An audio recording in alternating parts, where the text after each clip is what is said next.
تمہیں چانس دیتے ہیں، پابندی کوئی نہیں، لیکن رب کی طرف سے نا موقع ملتا ہے، چلو تمہیں ایک موقع دیتے ہیں، چلو اپنے آپ کو کلیئر کر لو، تمہیں موقع دیتے ہیں، یا اللہ کیا کرے کچھ بھی نہیں، آ کے نا سچے دل سے 2 رکعتیں پڑھ کے توبہ کرو، عرش کا مالک پچھلے سارے معاف کر دے گا۔ ان لوگوں کی باتوں پہ نہ جائیں جو بلا وجہ پریشان کرتے ہیں لوگوں کو۔ شب برات کا حوالہ بھی نہیں مل رہا، حالانکہ ترمذی شریف میں حدیث موجود ہے، سیاستہ کی روایت ہے ترمذی میں۔ پہلے کہتے ہیں سیاستہ سے دکھاؤ، جب سیاستہ سے مل گئی تو آپ اور کدھر جانا ہے؟ اور ابن ماجہ میں موجود ہے مولا علی کی روایت، اور ذرا ترتیب دیکھیے گا، یہ ترمذی کی حدیث ہے، اور امام ترمذی نے تو پورا باب باندھا ہے 15ویں شعبان پر، پورا باب۔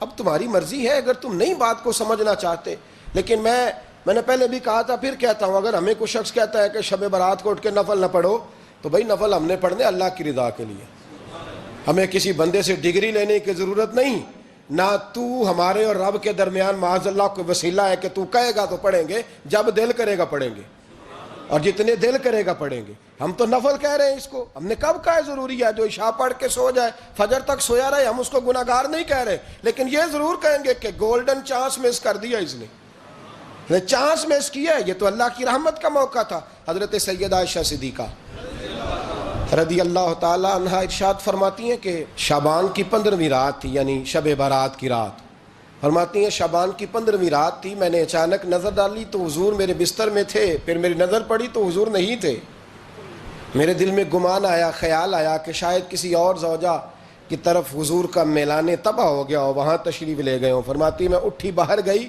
تو نبی کریم علیہ السلام جنت البقیع میں تھے، قریب ایک جگہ پہ حضور دعائیں مانگ رہے تھے۔ فرماتے میں گیا تو حضور فرمانے لگے، ابو بکر کی بیٹی تو نے کیا گمان کیا کہ اللہ کا رسول تیری حق تلفی کرے گا؟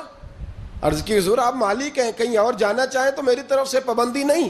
کہتی ہے وہاں کھڑے کھڑے میرے رسول کریم نے بیان فرمایا، یہ ترمذی کے لفظ ہیں، حضور نے فرمایا عائشہ یہ شعبان کی 15ویں رات ہے، مدینے میں سب سے زیادہ بکریاں بنو کلب کا قبیلہ پالتا تھا، فرمایا آج کی رات بنو کلب کے قبیلے کی بکریوں کی تعداد کے مطابق اللہ میری امت کے لوگوں کی بخشی فرما دے گا۔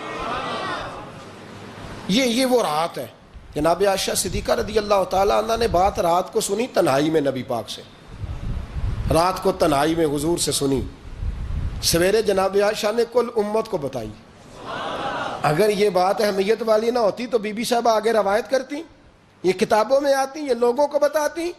حضرت عائشہ نے روایت کیا اور مولا علی شیر خدا نے تو کھل کے کہا، ابن ماجہ میں حضرت علی سے پیار کرنے والوں کے لیے الگ عنوان، مولا علی نے کھل کے فرمایا شعبان کی 15ویں رات کو رات عبادت کرنا اور سویرے روزہ رکھنا۔ حضرت علی کے لفظ بائی نے ہی سیاستہ میں رات کو روز عبادت کرنا، دن کو روزہ رکھنا۔ ویسے تو رب کریم ہر روز تہجد کے وقت پہلے آسمان پر نزول اجلال فرماتا ہے اور لوگوں کو فرماتا ہے کوئی بخشش مانگنے والا؟ کیا انداز ہے مولا علی شیر خدا حدیث روایت کرتے ہیں، رنگ کیا ہے؟ فرمایا باقی راتوں میں نا تھوڑا سا پیکج ہوتا ہے، تھوڑا سا آخری حصے میں رات کے شب برات کو نا رات چڑھتے ہی اللہ پہلے آسمان پر جو اس کی شان کے لائق ہے نزول اجلال فرماتا ہے، اور پہلا جملہ یہ فرماتا ہے کوئی معافی مانگنے والا؟ اللہ کرے آپ کو سمجھ آئے، یعنی معافی دینے والا کہہ رہا ہے چلو آؤ ادھر آؤ ذرا معافی مانگو، میں معاف کرنے آیا ہوں، مانگو معافی۔ ہے کوئی معافی مانگنے والا؟ معاف کر دیں گے۔ اور آپ فرماتے ہیں ہے کوئی رزق مانگنے والا؟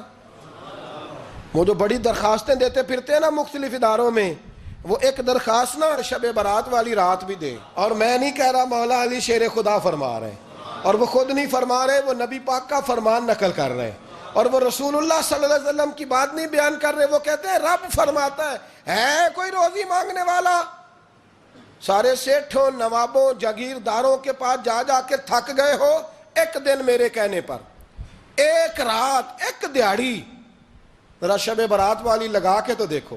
تو میرے رسول پاک علیہ السلام نے ہمیں یہ میسج دیا، پیغام دیا، فرمائے اس رات جو اولاد مانگے گا رب اسے بھی عطا فرمائے گا، اس رات جو اللہ سے بخشش مانگے گا اللہ اسے بھی دے گا، اس رات جو رب کریم سے عزت مانگے گا اللہ اسے بھی عطا کرے گا۔ شارحین نے لکھا اس رات جو رب سے پردہ پوشی مانگے گا اللہ اسے پردہ پوشی بھی عطا کرے گا، جو جنت کا سوالی ہوگا رب اپنے فضل سے عطا فرمائے گا۔